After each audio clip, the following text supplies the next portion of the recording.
ito nga pala po ang pagluluto ng tinola. Ito po ang manok po. Ito po ang hugas bigas para masarap.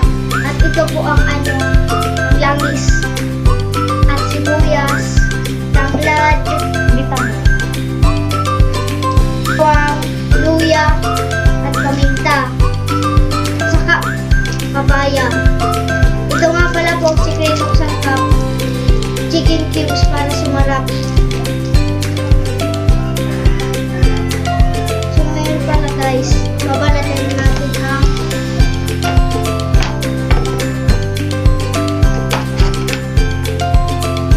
ang papaya.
Lagay na po natin ang papayang hinog. Mas mainam po ilagay niyo po dito na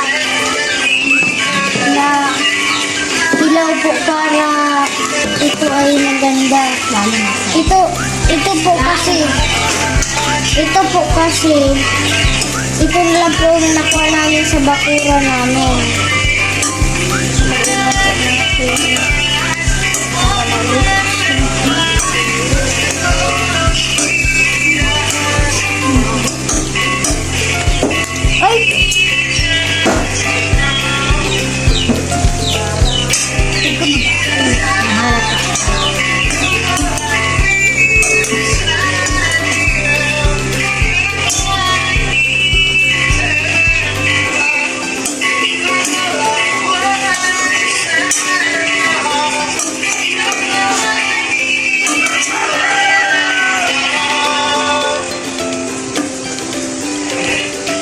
Natin siyang lagyan ng 3 tasang hugas bigas.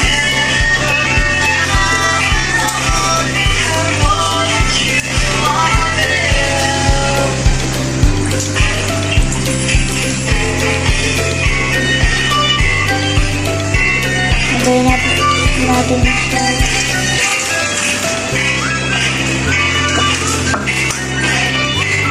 Tatlo po. Para masabaw po.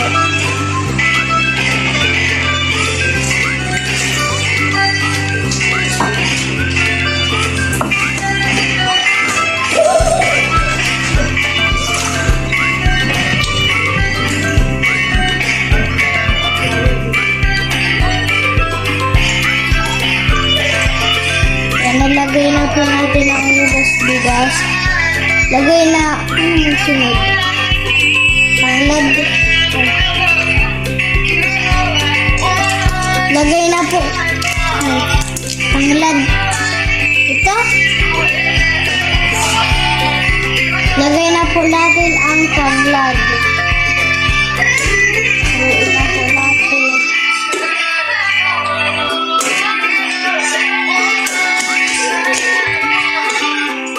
Lagay na po natin siya ng paminta.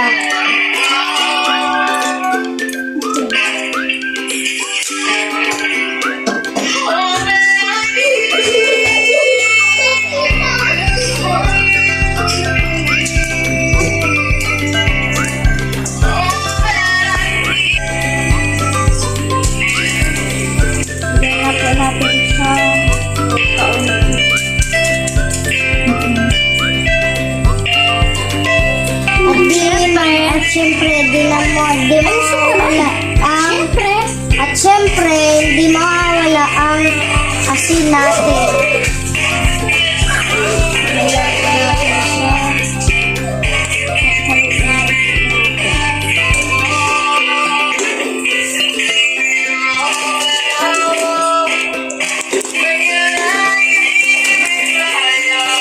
Lagay na po natin ang Knorr cube.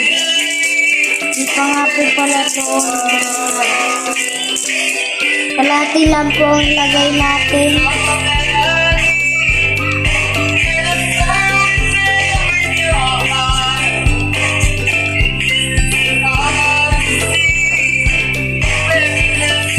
Lagay na po natin ang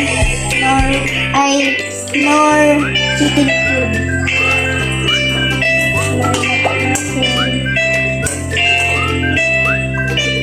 Para maluto po ang Knorr chicken cubes at mga sakap. Ang palasa.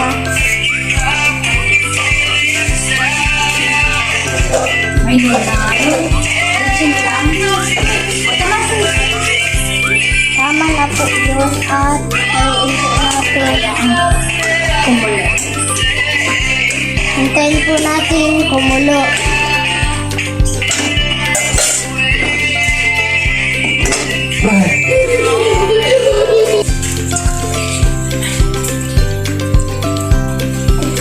Silig yan. Ang panghuli na yan. Dahil kumukulo na ang ating tinola, haluin natin.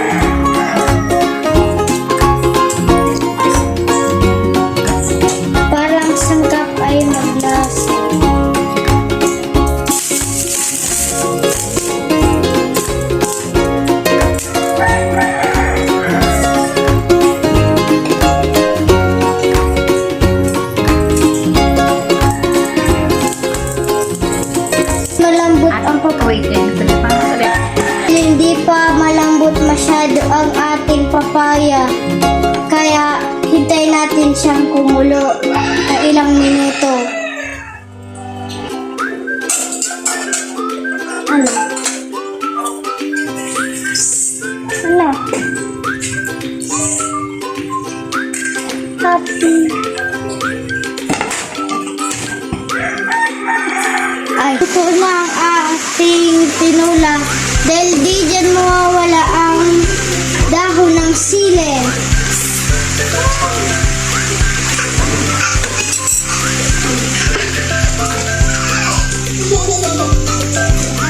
Haluin lang natin para maluto ang dahon ng sili.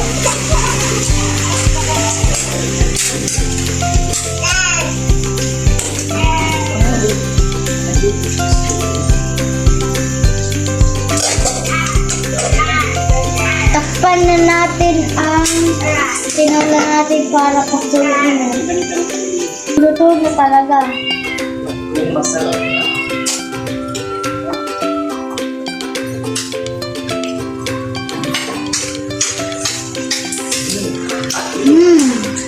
Pwede na. Sarap na.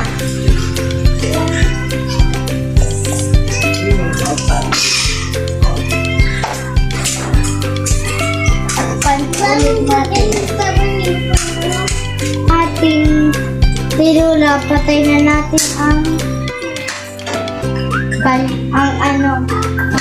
apoy. Na natin para matikman na natin kung masarap.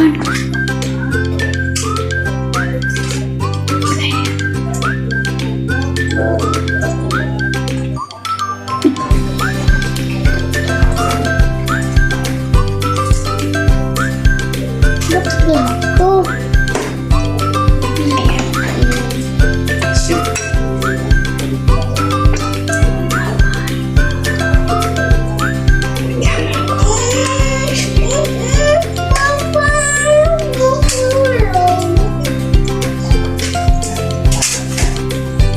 Natin siya para matikman na natin. It's sticky man time.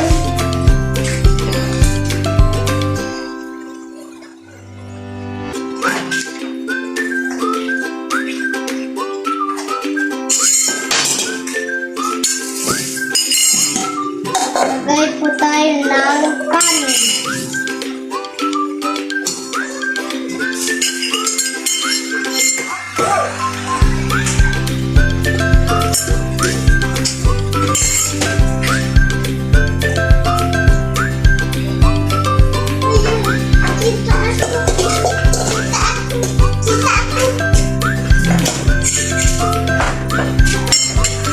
Bigyan na po natin ng sabaw.